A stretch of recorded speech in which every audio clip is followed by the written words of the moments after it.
Assalamualaikum warahmatullahi wabarakatuh. Kembali lagi di channel Libis Horor. Masih bersama saya Mas biasa. Kali ini saya akan melanjutkan cerita yang kemarin dengan judul Ajian Jaran Goyang Pemikat Gadis Desa. Cerita ini ditulis oleh Kak Wandi F. Cakara.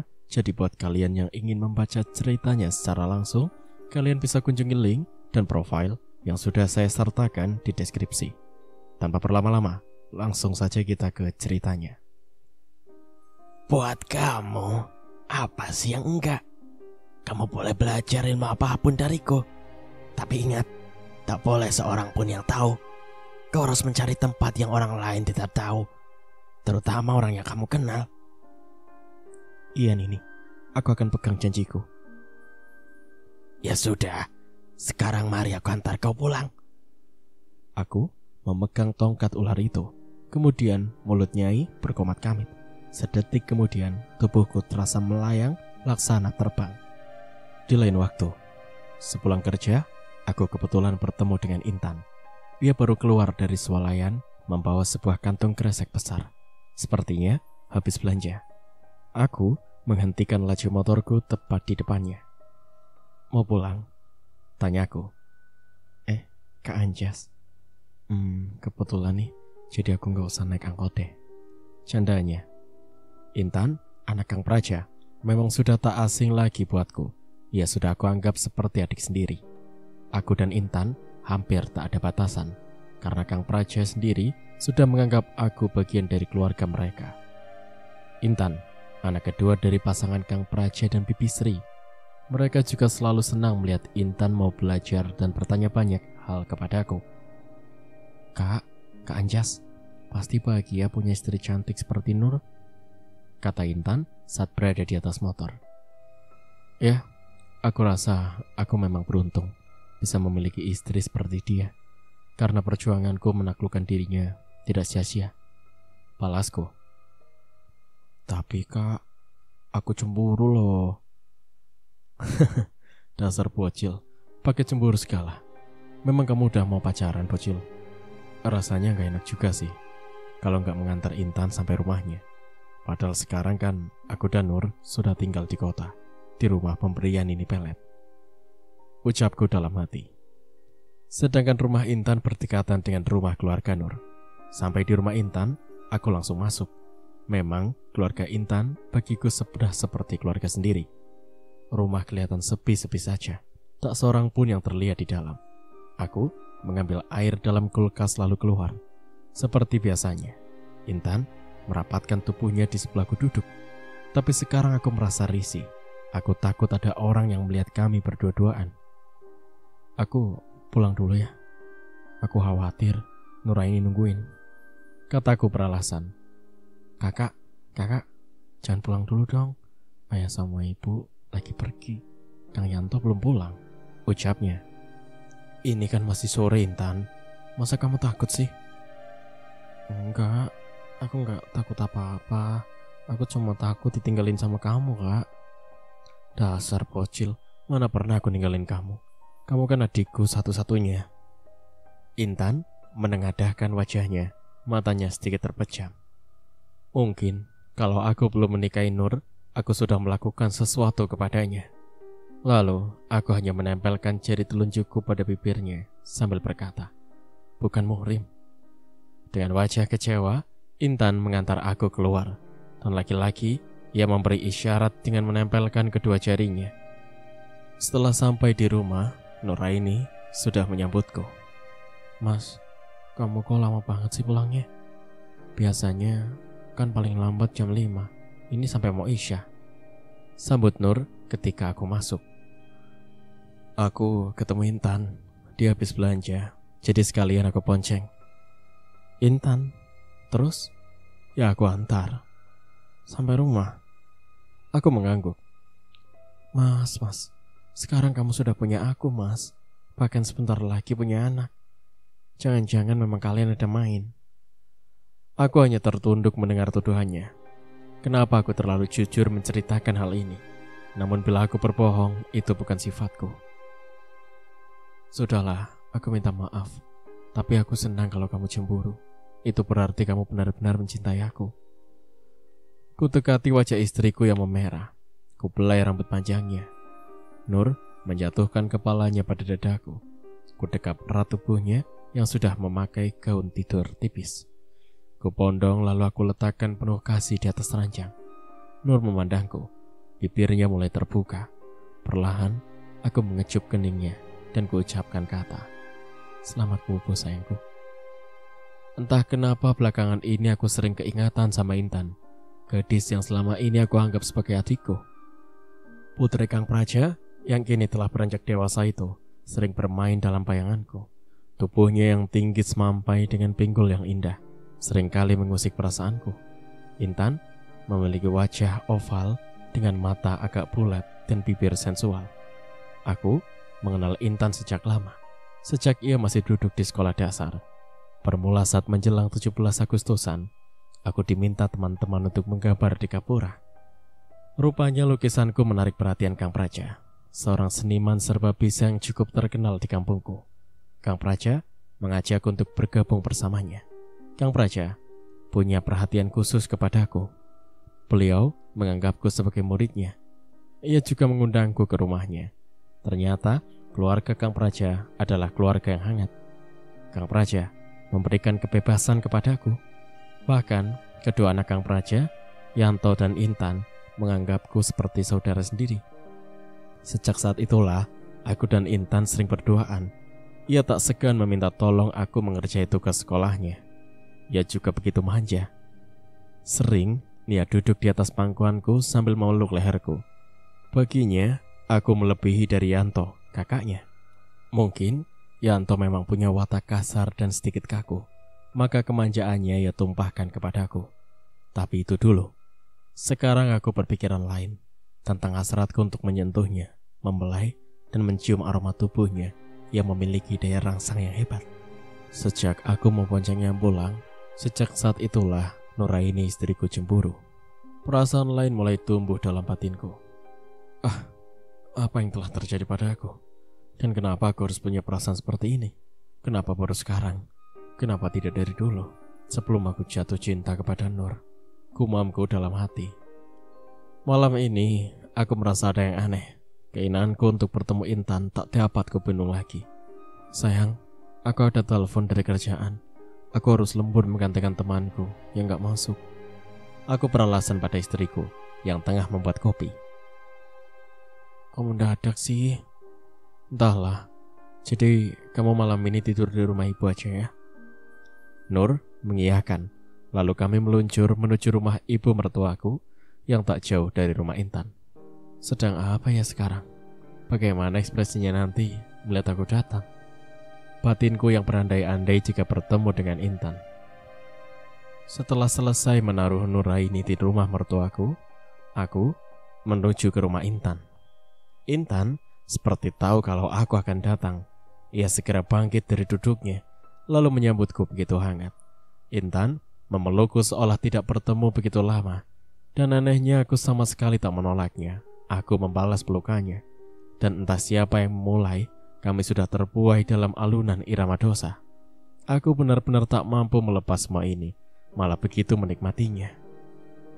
Antara hasrat dan pikiranku yang tak lagi bisa bekerja dengan baik. Akal sehatku ingin menolak semua ini, namun hasrat ingin bercinta begitu membara. Kakak, lakukan apa yang seharusnya kakak lakukan, pinta Intan saat kami sudah di ambang batas. Intan mengajakku ke kamarnya, merangkul kembali tubuhku. Desah nafasnya seakan nyanyian surga yang akan membawa aku terbang jauh. Jauh menembus langit ketujuh. Rumah Intan memang sepi. Kang Praja sedang ada order katanya. Ibu Intan sedang di rumah adiknya yang sedang hajat sunatan anaknya, sementara Yanto sudah bekerja di Jakarta. Intan mulai mencumbuku. Kemudian ia menarik tubuhku ke atas ranjang. Permainan cinta baru saja hampir mulai, namun tiba-tiba seperkas sinar menghantam tubuhku hingga terpental dari atas tubuh Intan. Dan saat itulah aku mulai dapat berpikir dengan apa yang aku lakukan. Anak tak tahu diri, bukankah kau telah mati-matian untuk mendapatkan Nur yang ini sudah jadi istrimu? Suara Nini Pelet memecahkan gendang telingaku, dan suara itu hanya terdengar olehku. Sementara aku melihat Intan seperti kebingungan melihatku terlempar. Kakak tidak apa-apa. Teriak Intan lalu membangunkanku. Aku hanya menggeleng. Aku mencari keberadaan nenek tua itu, namun tetap aku tak melihatnya. Sesuatu yang besar akan terjadi kepadamu.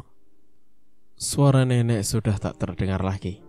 Sesuatu yang besar akan terjadi padaku. Apa itu? Untunglah saat aku keluar dari rumah Intan, tak ada seorang pun yang melihat. Aku segera meninggalkan rumah itu dengan Intan yang masih tertegun. Ada yang hampir luput dari pandanganku. Mata gadis itu, mata Intan, seperti mengeluarkan pancaran kemerahan, merah semerah darah. Di lain waktu, malam minggu, sudah pasti berbeda dengan malam-malam lainnya. Sepertinya satu malam yang wajib untuk dinikmati. Bukan cuma untuk anak muda saja, tapi banyak juga mereka yang sudah memiliki anak turut menikmati suasana malam yang dianggap istimewa. Begitupun aku. Rasanya kurang pas saja kalau malam minggu hanya mengurung diri dan menonton acara TV. Nur juga masih manja. Ia mengajakku untuk ke mall sekedar membeli keperluan kecil. Sambil melihat-lihat baby set yang terlihat lucu-lucu, Nur Aini membayangkan seorang bayi perempuan jika kelak lahir nanti. Berkali-kali ia membolak-balik gaun cantik bayi-bayi mungil. Ini lucu loh mas, katanya sambil memamerkan baby set cewek. Iya, lucu banget. Nanti kalau anak kita sudah lahir, kita akan beli yang ini. Aku mengiyakan. Tapi masih lama mas, kandunganku baru menginjak angka 6. Masih 3 bulan lagi. Iya sayang, kamu yang sabar ya. Kita sama-sama berdoa agar diberi seorang bayi cewek yang cantik kayak kamu. Amin mas. Apa kamu tidak meminta bayi cowok mas? Aku lebih mengutamakan kebahagiaan kamu sayangku. Apapun yang kamu inginkan, aku akan selalu mengaminkannya. Lengan Nur melingkar di pinggangku. Lalu kami naik ke lantai atas, sekedar melihat-lihat apa yang nanti kami perlukan. Sepulang dari mall, Nur masih merapikan belanjaan tadi, sementara aku tengah menikmati secangkir kopi. Suara bel berbunyi. Dengan langkah malas aku menuju pintu pagar. Astaga, Intan? Mau apa dia malam-malam kesini? Sesaat aku bingung. Aku harus bersikap bagaimana. Hatiku mungkin bersorak gembira melihatnya, namun pikiranku berkata tidak. Kakak, kok malah bengong sih? Teriak Intan menyadarkanku. Aku membuka pintu pagar yang telah kukunci. Ada apa Intan? Tanyaku pelan. Cuma mampir, kangen sama kamu. Selorohnya. Tanpa kusuruh, ia langsung celonok masuk mencari Nur, yang sepertinya kaget juga melihat kedatangan Intan. Ada apa kamu kesini malam-malam? Aku kangen sama kalian. Intan melirik ke arahku. Kangen? Tumben kamu bilang kangen. Siapa yang kamu kangenin? Aku apa dia? Sungut Nur kesal sambil menunjuk ke arahku. Dua-duanya lah. Aku kangen sama kamu sebagai tetangga dekat dan teman walau beda usia. Aku juga kangen sama Kak Anjas, karena dia sudah seperti kakakku sendiri. Tapi bukan waktu yang tepat berkunjung malam-malam. Kan masih bisa besok pagi. Iya sih, tapi aku ingin merasakan keromantisan malam ini bersama Kak Anjas Moro. Aku terbelalak mendengar ucapan Intan. Nuraini dan Intan terlibat adu mulut. Intan sepertinya tahu kalau aku akan membelanya. Bahkan ia menghampiriku tanpa menghiraukan kemarahan istriku. Kakak, apa kakak gak kangen sama aku?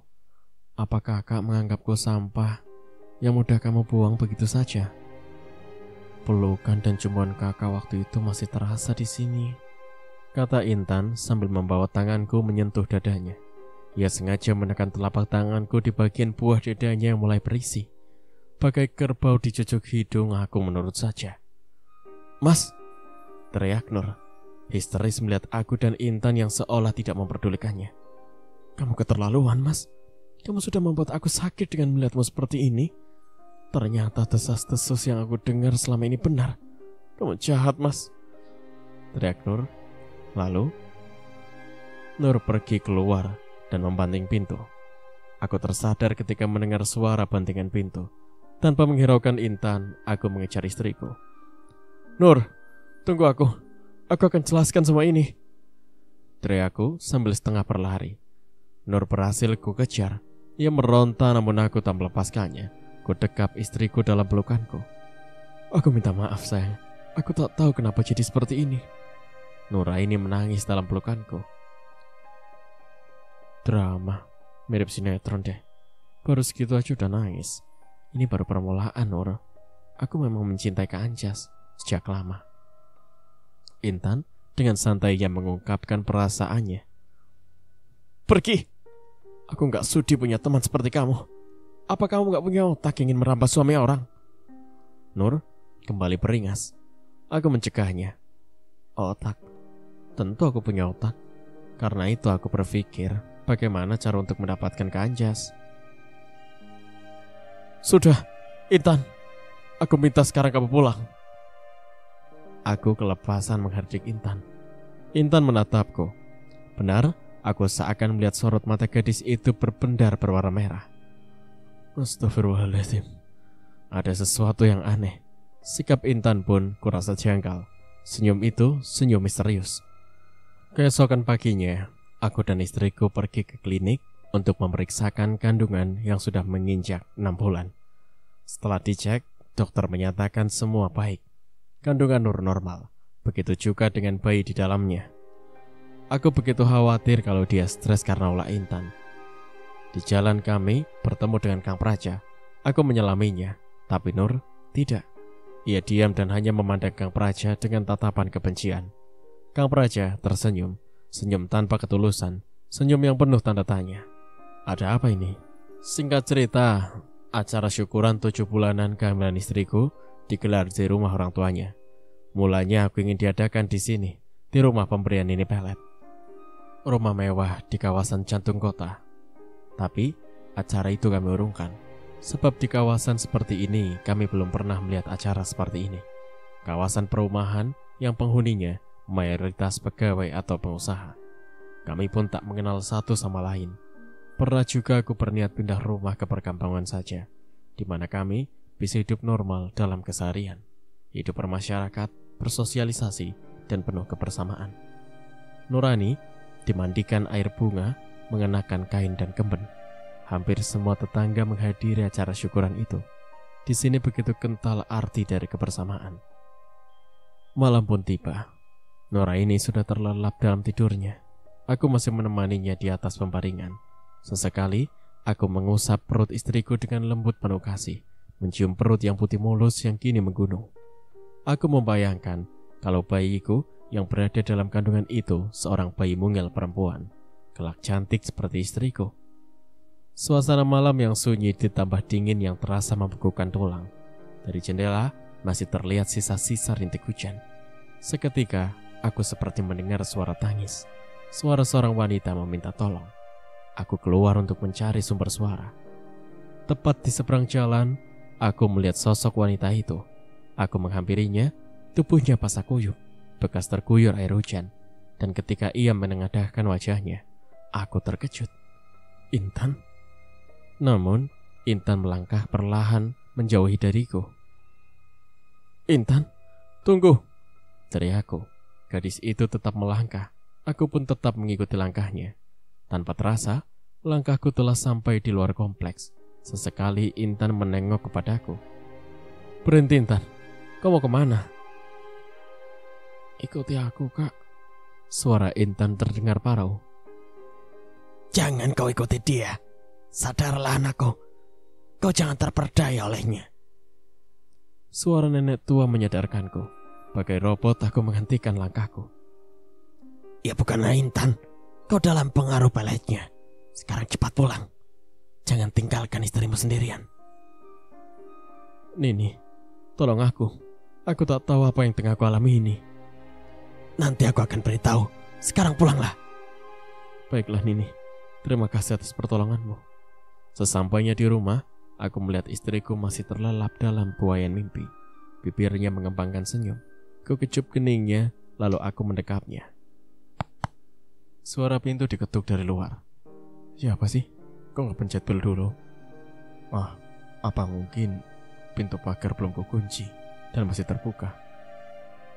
Nur membukakan pintu. Tak lama, ia kembali bersama seorang wanita parubaya. Wanita yang berpenampilan tak biasa. Ia mengenakan pakaian adat keraton Jawa serba hijau, dengan kalung berliontin emas berukiran ular. Wanita yang selama ini aku kenal sebagai guruku.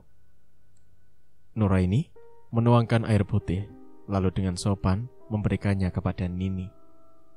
Terima kasih, Cahayu. Perutmu semakin buncit. Sebentar lagi kamu akan mempunyai bayi yang cantik, secantik kamu. Terima kasih, Nini. Apakah bayiku ini perempuan ini? Tanya Nur yang sudah tidak lagi merasa takut atau cemburu. Sebentar. Nyai mengarahkan jari telunjuknya tepat ke perut Nur. Anak yang luar biasa. Iya, dia bayi perempuan, namun punya tenaga yang luar biasa. Tidak seperti bapaknya yang cengeng. Nur dan aku saling pandang. Kalau benar calon anakku perempuan, pasti istriku sangat bahagia. Aku kemari hanya ingin melihat kalian baik-baik saja. Aku khawatir dengan yang terjadi pada kalian akhir-akhir ini. Iya, Nini, kami baik-baik saja. Ada satu hal yang ingin aku tanyakan kepada Nini, perihal Intan. Aku sama sekali tak menyangka kalau Intan akan senekat ini melakukan semua ini. Pembicaraan kami akhirnya fokus pada Intan. Gadis yang telah aku anggap adik ternyata menyimpan perasaan lain terhadapku. Ia bukan hanya mencintaimu, namun ia juga punya alasan dendam terhadap istrimu. Lanjut Nini. Dendam? Tanya kami bersamaan. Ia mempunyai masa lalu yang kurang beruntung. Ia merasa kurang perhatian dari keluarganya. Beruntung kau masuk dalam kehidupannya. Ia juga merasa iri dengan Nurani yang punya keluarga berkecukupan. Namun karena sikap Nur yang memiliki keluarga yang berkecukupan, banyak hal yang membuatnya merasa harus berbuat ini. Dendam dan sakit hati yang terpendam sejak lama akhirnya meledak keluar, tertumpah sudah. Apa yang harus aku lakukan ini? Aku akan memberikan sedikit ilmu untuk memecahkan apa yang terjadi selanjutnya. Seperti yang kalian tahu, saat ini Intan sudah memperdayai dengan ajian peletnya. Ilmu itu ia dapatkan dari ayahnya, yang juga pemberian dari orang tuanya. Menurut Nyai, ilmu pelet yang kini tengah dilakoni oleh Intan bernama Ajian Sukmalara. Satu ajian pemikat sukma yang tak kalah dahsyatnya dari jaran goyang. Ilmu itu diciptakan oleh seorang pendekar dari golongan hitam. Tokoh itu bernama Ki Kebu Pratala, tokoh sakti mandraguna yang telah malang melintang di dunia persilatan. Aku juga pernah bentrok dengannya. Hampir 1 malam penuh kami bertarung. Hasilnya kami sama-sama lelah dan menyudahi pertarungan itu. Cerita Nini mengenai kesaktian Ki Kebu Pertolo. Kalau mengenai ilmu penarik sukma atau pelet, Roko Sukma masih unggul. Namun ilmu pelet tak dapat dilawan dengan ilmu pelet juga. Bisa saja kau melancarkan ajian jaran goyang untuk menaklukkan Intan dengan resiko cukup besar. Pertama, gadis itu akan tergila-gila kepadamu, atau mungkin gila sungguhan karena ajian jaran goyang telah melekat dalam jiwamu. Dan pilihan kedua, jika memang Intan telah jatuh, agar ia tidak gila, kau harus menikahinya. Tapi itu bukan pilihan. Aku tak ingin melihatmu menjadi laki-laki serakah, punya istri lebih dari 1. Begitu menurut Nini. Aku akan meminta izin kepadamu, Nuraini. Besok, aku akan membawa suamimu ke peratapaanku. Aku akan memberikan sebuah ilmu yang mungkin akan menangkal semua serangan dari gadis itu. Aku tak ingin ada yang terluka. Aku ingin gadis itu kembali menyadari akan apa yang telah terjadi. Nuraini memandangku, lalu ia memelukku. Aku mengizinkanmu, Mas. Semua demi kebaikan kita. Dan aku juga berharap agar Intan sadar dari kesalahannya, seperti aku yang telah menyadari segala kehilafanku dulu. Dengan perasaan berat aku meninggalkan istriku yang sebelumnya aku titipkan pada orang tuanya. Hampir maghrib aku tiba di Linggarjati. Baru beberapa meter memasuki hutan pinus, tiba-tiba sebuah bayangan melesat menyambar tubuhku. Hanya sekian menit saja hidungku sudah mencium bau belerang. Nini Pelet langsung menyuruhku masuk ke dalam goa. Aku disuruhnya duduk di atas sebuah batu besar. Tinggallah 1 malam di sini untuk menyerap energi alam murni. Kosongkan pikiranmu dari segala pikiran, baik pribadi atau kehidupan orang lain. Leburlah perasaanmu sedapat mungkin. Aku akan meninggalkanmu sampai besok. Setelah itu, baru aku akan mengisi aliran tenaga murniku untuk menyatukan kekuatan batin. Ingat, kau akan bertarung dengan keturunan Ki Kebo Pertolo yang mungkin masih ada saat ini tanpa aku bantu, sebab ia bukan tandinganku. Semalaman aku menjalani semedi sebagai ritual pembersihan jiwa, membersihkan aura hitam yang merupakan nafsu, amarah, dan angkara. Pagi ini, aku merasakan tubuh, jiwa, dan pandangan begitu ringan. Aku telah berhasil menutup sikap dan sifat keburukanku selama ini. Tak ada keinginan lain dalam jiwaku.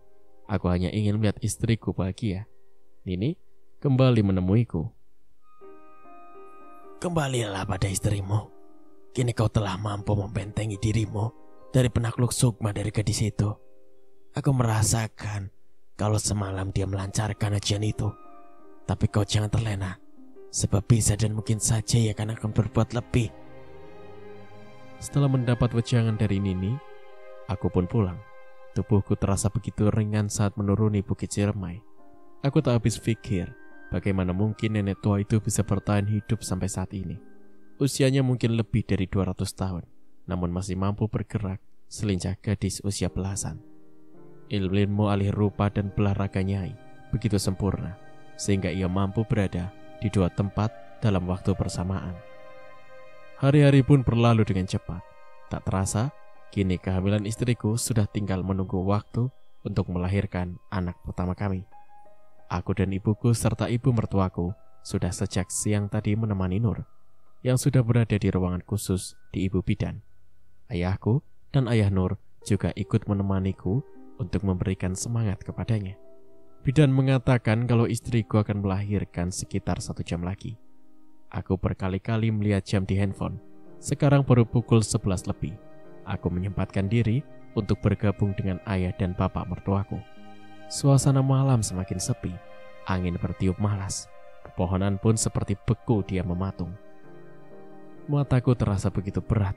Ternyata bukan cuma aku. Kedua orang tua laki-laki pun seperti tak kuasa menahan kantuk. Di dalam ruangan ibu dan mertua juga sudah tergolek di bangku panjang. Aku cepat ke kamar Nur. Sudah terlelap dalam tidurnya. Rumah praktek bidan ini terasa begitu sepi dan mencekam. Entah berapa lama aku tertidur, aku mendengar suara jeritan. Jeritan itu berasal dari kamar di mana istriku berbaring. "Mas, bayiku hilang." Benar, aku melihat banyak darah di antara kedua belah paha istriku. Itu pertanda kalau ia telah melahirkan. Tapi bayi itu, aku tak melihat bayi itu. Apa yang telah terjadi dengan istri dan bayiku?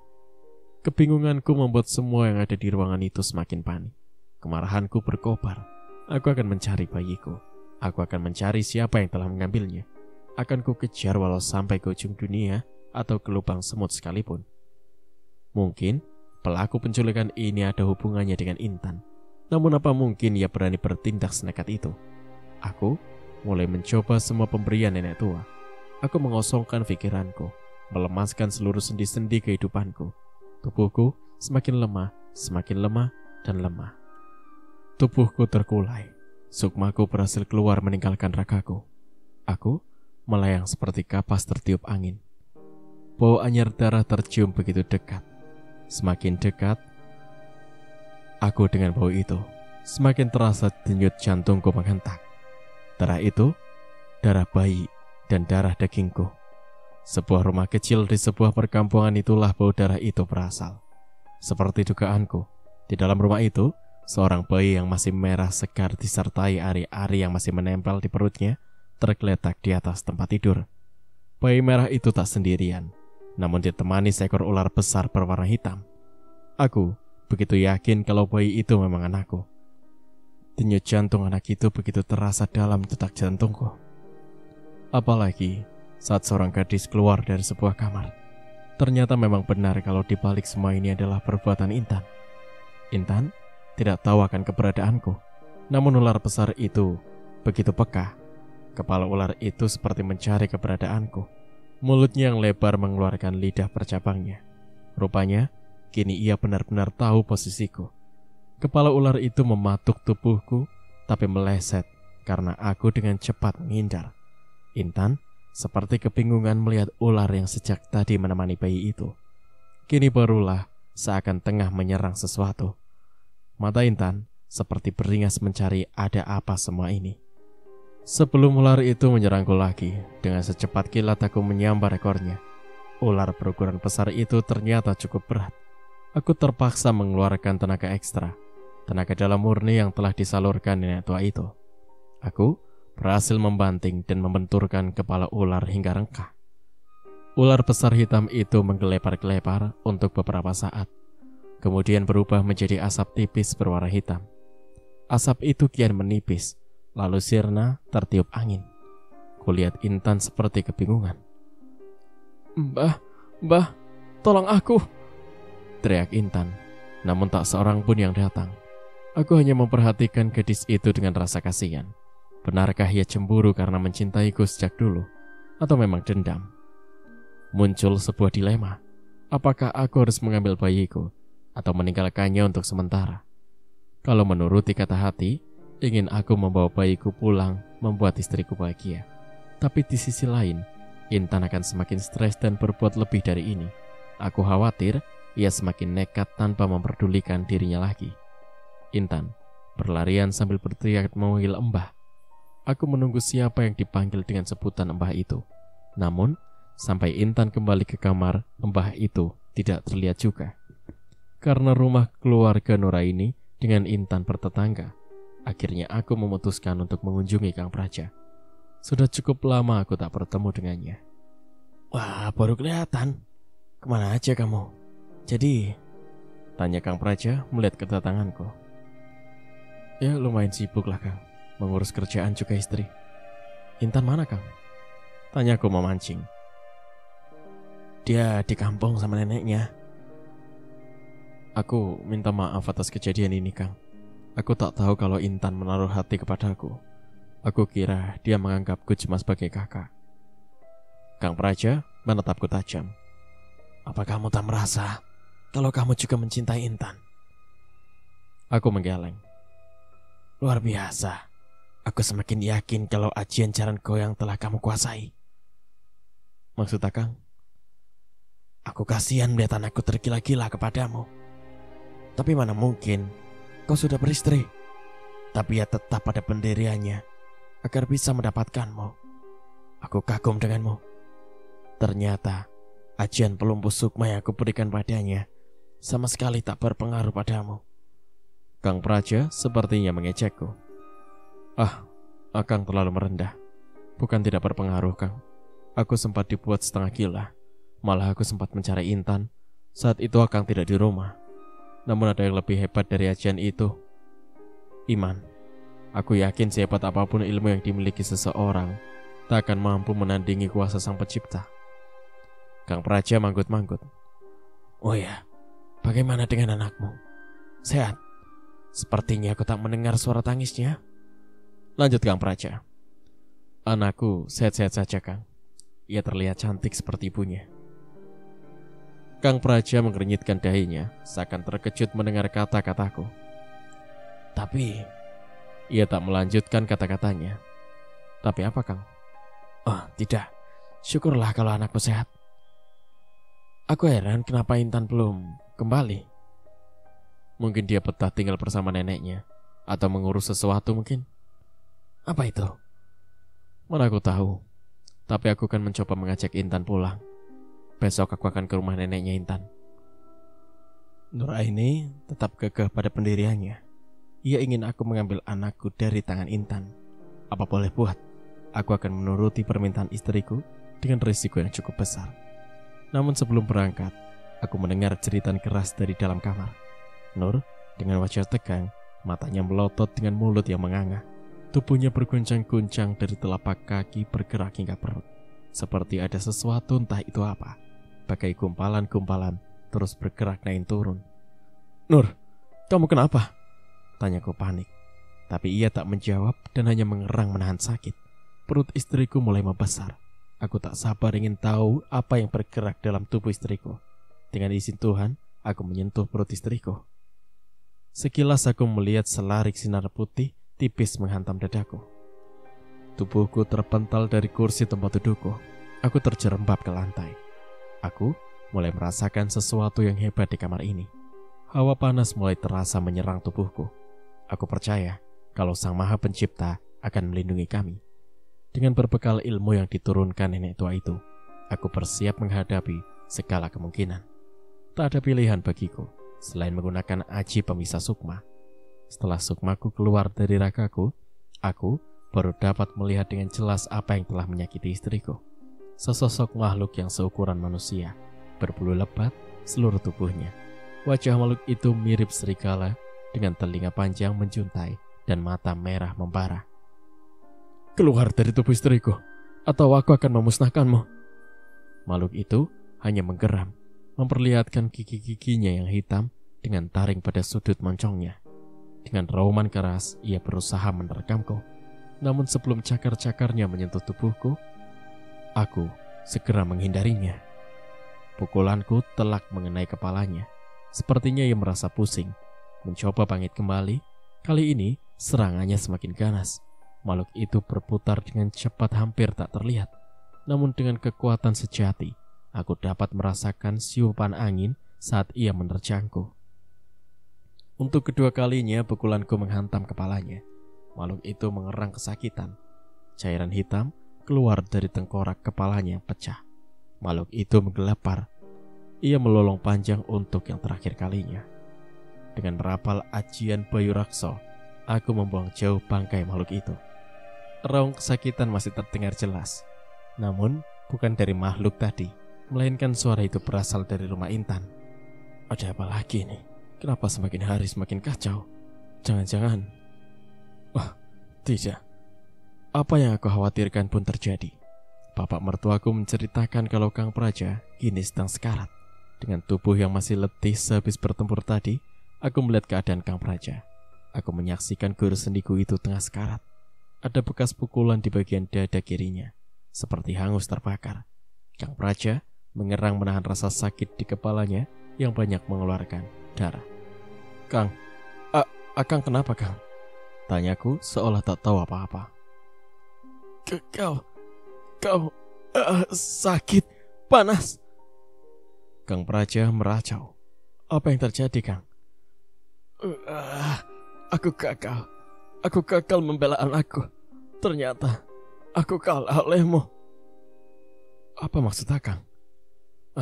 Sudahlah, kau tak perlu menutupi aibku. Kau begitu hebat. Ilmuku ternyata masih tertinggal jauh olehmu. Aku mengaku kalah." "Kang, ini bukan soal kalah atau menang. Aku hanya membela diriku dan keluargaku. Seharusnya Kakang tidak berbuat seperti ini. Dan aku tak ingin di antara kita ada yang terluka. Walau bagaimanapun Akang adalah guruku. Terus terang, aku tak tahu kalau penyerang istriku adalah Kakang sendiri." Hampir semua orang yang melihat keadaan Kang Praja terkejut demi mendengar penjelasanku. "Kejam kamu, tega menyakiti anakku Nur Aini. Bahkan kau ingin menyantetnya." Bapak mertuaku geram dan mendekat. "Sudahlah, Pak. Kang Praja tengah merasakan hasil dari perbuatannya sendiri. Sebaiknya kita memaafkan dia," kataku meredam amarah bapak mertuaku. Sekarang semua sudah jelas dengan akar persoalan ini. Pagi nanti aku akan mengambil anakku. "Di mana cucuku disembunyikan?" "Besok bapak akan tahu." Keesokan harinya, sebelum matahari terbit, aku, bapak mertuaku, dan beberapa orang tetangga mendatangi rumah kecil tempat persembunyian Intan. Dari kejauhan aku melihat Intan sedang memangku seorang bayi. Mungkin itu memang bayiku. Aku menghampirinya dan meminta Intan untuk menyerahkan bayi itu. Intan masuk ke dalam rumah. Tak lama kemudian, keluar seorang nenek tua bertubuh gempal. Nenek itu memang memegang sebuah tongkat dengan ujung bagian atas menempel kepala kerbau. Aku langsung mendekat dan meminta agar aku diizinkan bertemu Intan. Apa kau ingin mengambil bayi itu? Enak saja, kau sudah membuat cucuku malu. Maaf, Nek. Semua hanya salah paham saja. Aku juga tidak menyangka kalau akan seperti ini jadinya. Balasku. Tidak ada kata maaf dalam kamus hidupku. Siapapun yang telah menyakiti keluargaku, maka ia harus menerima pembalasan dariku. Perdebatan semakin memanas. Nenek itu sama sekali tak mau menyerahkan anakku. Bahkan, kini dengan lantang mengusirku. Suasana pagi yang cerah itu seketika berubah menjadi gelap. Kabut hitam pekat menyelimuti tempat itu.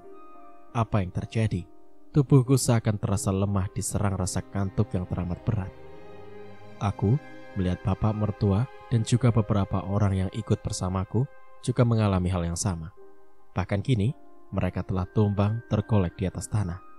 Mereka tertidur sesaat sebelum tubuhku ambruk. Sebuah bayangan menyamparku. Bayangan itu segera menyadarkanku dari rasa kantuk yang tiba-tiba menyerangku.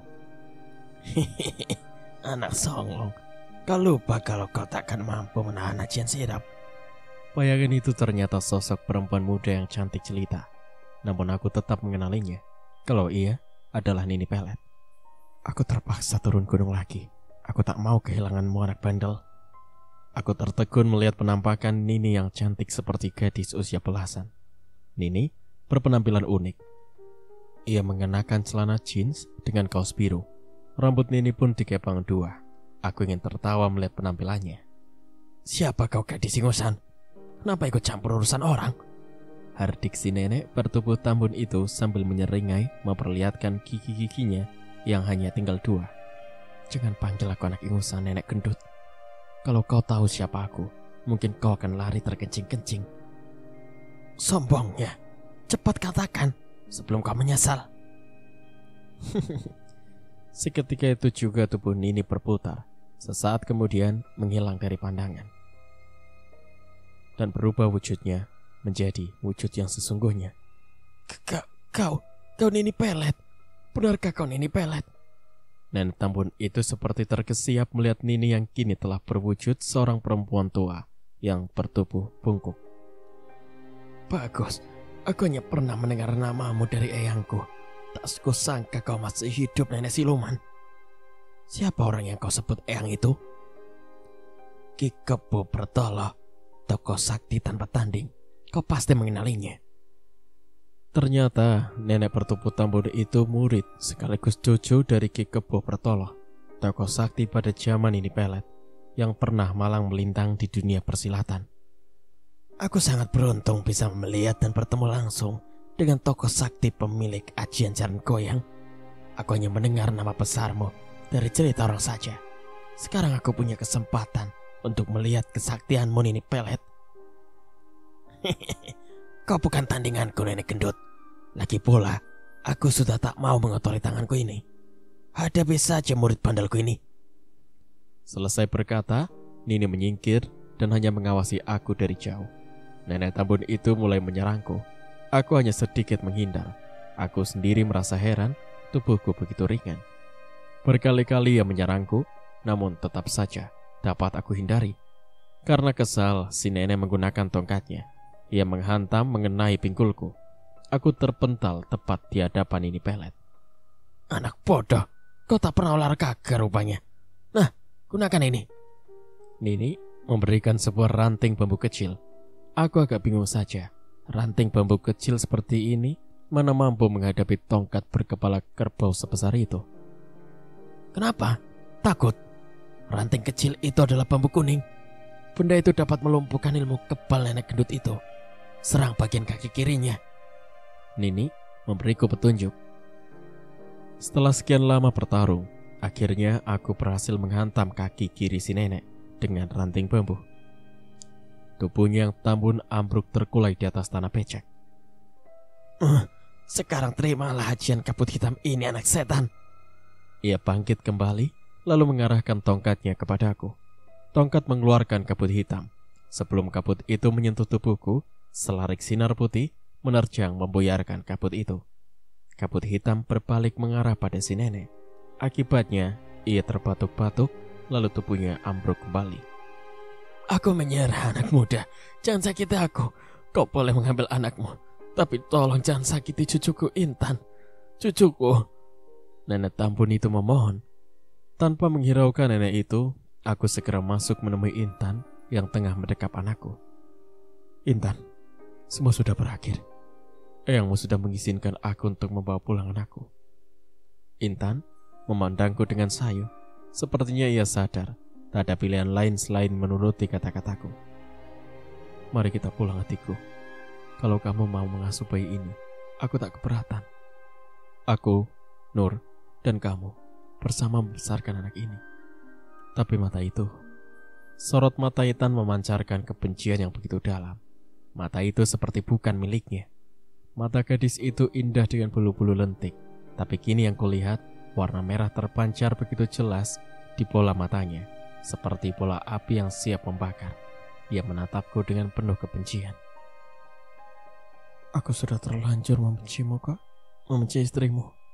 Tapi biarkan aku merawat bayi ini seorang diri. Tidak, Intan. Ia bayiku. Darah daging istriku. Serahkan dia. Kembalikan. Tolong jangan ambil anakku. Aku tidak akan menyerahkan bayi ini kecuali kamu menikah denganku. Tidak, aku tak pernah berpikir untuk menduakan istriku Nuraini.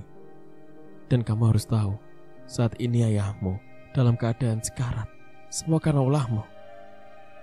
Apa? Kenapa ya aku? Pulanglah sebelum terlambat. Mendengar penjelasanku, Intan mengembangkan tangannya. Lalu, dari telapak tangan gadis itu mengeluarkan sinar merah yang langsung menghantamku. Namun lagi-lagi bentrokan cahaya terjadi. Sinar hijau yang berasal dari luar memapakinya. Intan terpental jauh beberapa kali berguling-guling di tanah basah.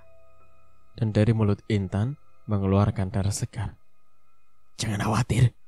Ia tak apa-apa. Ia hanya aku buat pingsan saja, agar bisa dibawa pulang. Nini mengambil bayi itu, kemudian menyerahkannya kepadaku. Sekarang semua telah selesai. Pulanglah.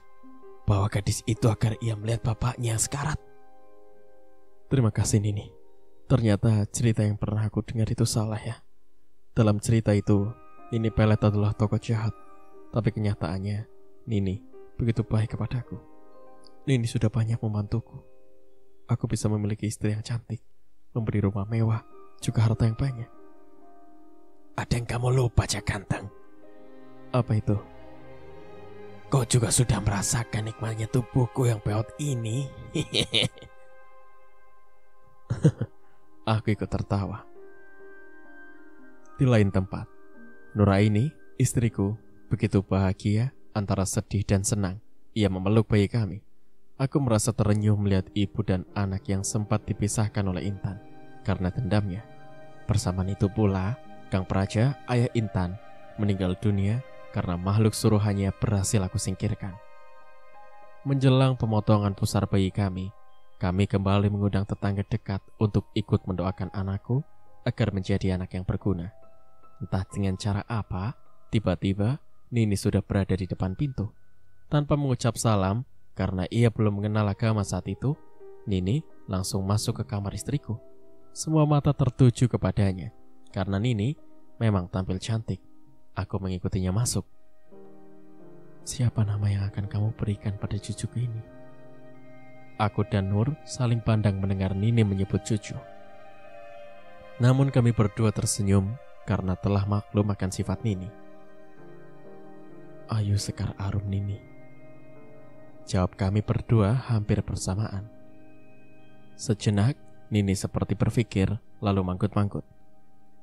Bagus, aku juga suka nama itu. Nini memondong bayi itu dan menimangnya. Bayi mungil itu seperti merasa nyaman dalam pondongan ini, sampai ia tertidur. Kecil-kecil sudah ngorok. Seloroh Nini mendengar nafas bayi yang seperti ngorok. Untuk sementara waktu, aku dan istriku tetap tinggal di sini, di rumah orang tua Nur.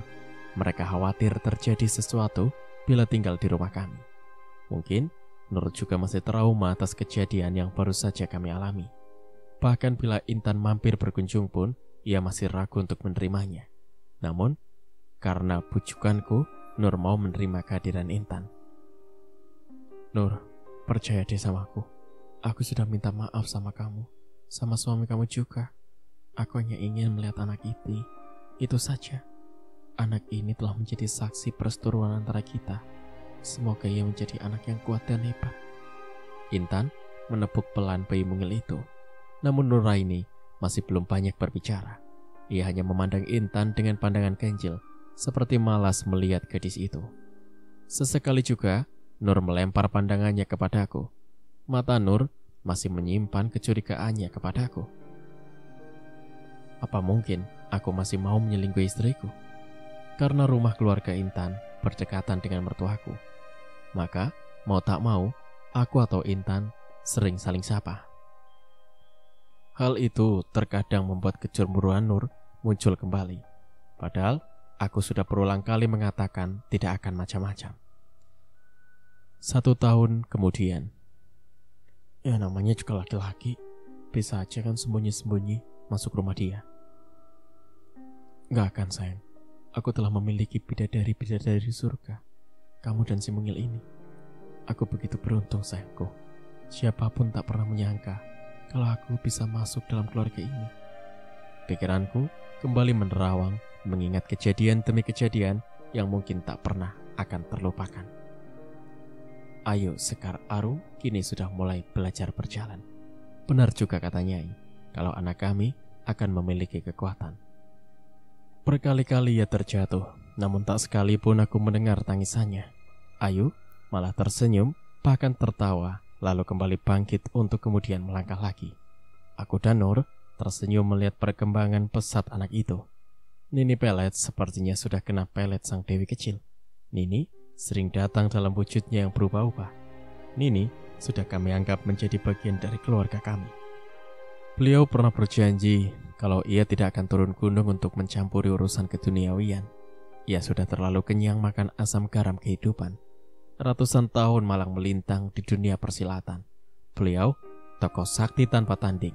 Bukan hanya ajian Rogo Sukmo saja yang dimilikinya, namun ajian rangkah gunung yang menurutnya dapat menghancurkan sebuah bukit. Yang masih menjadi misteri bagiku, bagaimana mungkin ia masih bertahan hidup dalam waktu yang melebihi kodrat ilahi. Sudah hampir 1 minggu aku tak melihat atau bertemu Intan. Aku merasa ada sesuatu yang terjadi pada gadis itu. Rasa ingin tahuku membuat aku harus mengatakan ini kepada Nur. Mungkin itu perasaan kamu aja, Mas. Kamu kangen sama dia, bukan kangen sebagai adik. Mungkin masih ada perasaan lain di hati kamu, Mas. Nur malah menyindir. Tidak sayangku, aku merasa ada sesuatu yang terjadi dengannya. Biasanya 1 atau 2 hari dia kesini melihat Ayu, tapi ini sudah hampir 1 minggu ia tak lagi kesini. Ya kalau Mas mau tahu kabarnya, Mas ke rumahnya saja. Siapa tahu dia lagi sendirian kan? Enak tuh. Laki-laki, Nur menyudutkanku. Aku tak ingin bertengkar dengannya. Akhirnya, aku mengambil joran pancing, kemudian melangkah keluar menuju sungai. Sampai di tangga-tangga batuan, langkahku terhenti. Aku masih terbayang jelas saat berpapasan dengan Nuraini yang kala itu baru selesai mencuci dan mandi di sungai. Teringat saat aku menyapa sampai ia membuang ludah. Tapi sudahlah, semua sudah berlalu, dan kini gadis jutik itu kian telah menjadi istriku. Di lain hari, pagi itu, aku beserta istriku tengah bermain dengan si kecil, Ayu. Tiba-tiba, Bibi Sri, orang tua Intan, bertanya tentang keberadaan putrinya. Sejak kapan Intan pergi? Tanyaku. Dari semalam. Ia sama sekali tidak mau bicara saat ibu tanya mau kemana. Jawab Bibi Sri. Apa mungkin ia pergi ke rumah neneknya? Yang aku maksud adalah nenek tua bertubuh tambun yang pernah bertarung denganku. Bibi juga tidak tahu. Neneknya Intan sekarang sudah semakin pikun. Kalau boleh, Bibi minta tolong. Apa, Bi? Kalau saya bisa nanti saya bantu. Tolong carikan anakku. Aku tidak langsung menjawab. Aku memandangi istriku sebagai tanda meminta izin. Nuraini mengerti dan hanya mengangkat bahunya. Sungguh suatu pilihan yang berat untukku. Hati kecilku berkata kalau aku harus mencari Intan. Biar bagaimanapun, ia pernah menjadi bagian dalam hidupku. Tapi, bagaimana dengan Nur? Ia pasti marah dan cemburu bila aku mencari Intan. Nur masih belum percaya dengan sikap gadis itu. Beruntung, dalam situasi yang pelik ini, ayah Nur memahami apa yang ada dalam pikiranku. Papa tahu, maksud kamu baik. Kamu untuk mencari Intan. Papa setuju. Tapi kamu harus bisa menjaga perasaan istrimu. Kamu harus berjanji, jika kamu bertemu Intan, untuk tidak lagi menganggap sebagai adik, tapi cukup sebagai saudara saja. Jelas bapak mertuaku. Sebab, kalau kamu masih menganggap dia sebagai adik, bukan tidak mungkin kalian akan semakin dekat. Dan hal itu bisa menimbulkan perasaan yang berbeda. Kamu paham kan maksud Papa? Mengerti, Pak. Terima kasih atas izin dan kepercayaannya yang telah Papa berikan kepada aku. Aku menjawab dengan penuh rasa suka. Akhirnya, aku memutuskan untuk mendatangi rumah Nenek Tambun di sebuah perkampungan yang letaknya cukup jauh di luar kota. Hari belum terlalu sore saat aku memasuki kampung itu. Cuaca memang kurang bersahabat. Mendung tebal menutupi sisa-sisa mentari yang mestinya masih berwarna jingga. Masih bisakah aku menemukan Intan untuk kubawa pulang? Gerimis turun rintik-rintik saat aku sampai di depan rumah kecil kediaman neneknya Intan. Aku mengetuk pintu, namun tak ada jawaban. Sekali lagi pintu aku ketuk, tapi tetap tak ada jawaban juga. Kulihat pintu sedikit terbuka. Perlahan aku mendorongnya. Pintu terbuka lebar. Aku masuk lalu memanggil nenek. Nek, Nek. Tetap tak ada jawaban. Aku mencoba mencari-cari ke dalam kamar sampai dapur dan sumur, namun tak ada siapapun. Kemana mereka? Apa mereka pergi? Lalu pergi kemana? Penasaran, aku pun bertanya kepada tetangga terdekatnya. Semalam memang ada seorang gadis datang, tapi setelah itu saya tidak melihatnya lagi, kata seorang tetangganya. Aku bingung harus mencari mereka kemana. Aku pulang dengan tangan hampa. Bibi Sri semakin sedih mendengar penjelasanku. Nah Anjas, Bibi sama sekali tak mengerti kenapa semua jadi begini. Intan mendadak berubah sifatnya sejak kamu menikah dengan Nur. Bibi sama sekali tak menyangka dia suka sama kamu. Sudahlah Bi, aku akan bicarakan ini dengan istriku agar ia mengizinkan aku untuk mencari Intan. Terima kasih nak, keluargaku hancur. Kang Praja telah pergi. Kini Intan meninggalkan saya, sedangkan Yanto, kakaknya, kerja tak pernah pulang. Yanto, apa mungkin Intan pergi ke tempat Yanto di luar kota? Ya, mungkin saja Intan ke sana. Tapi bagaimana dengan neneknya? Kenapa ia juga tak ada di rumahnya? Semua teka-teki ini harus aku cari jawabannya. Malam, setelah menina pupukan Ayu anak kami, aku mengatakan semua niatku untuk mencari Intan kepada Nur. Semula kurang setuju kalau aku harus mencari gadis malang itu, namun aku menjabarkan apa yang aku rasakan saat ini. Aku merasa bersalah. Berdosa telah menyebabkan semua ini. Bukan cuma kasihan sama Intan, tapi lebih merasa bersalah melihat Bibi Sri sendiri dalam kesedihan. Kita harus membantunya sayangku. Kita? Kamu kali mas? Aku tak merasa terlibat apapun dalam masalah ini. Aku dulu memang sombong. Barangkali itu memang sifatku. Tapi semua sudah aku perbaiki. Semua terserah mas saja. Aku hanya berdoa dan berharap jika nanti kamu bisa menemukan Intan, ingat, jaga jarak dan jaga juga hati dan perasaanku. Kamu sudah memiliki aku, juga memiliki Ayu Sekar Arum. Cintai kami dengan sepenuh hatimu mas. Kurengkuh tubuh istriku dalam pelukanku. Aku mencintaimu sayang, ucapku lirih. Menjelang tengah hari, aku berpamitan pada istri dan mertuaku. Tujuanku ke tempat kerja Yanto, kakak kandung Intan. Cerita pun bersambung. Nantikan kelanjutan ceritanya di part berikutnya. Terima kasih. Wassalamualaikum warahmatullahi wabarakatuh.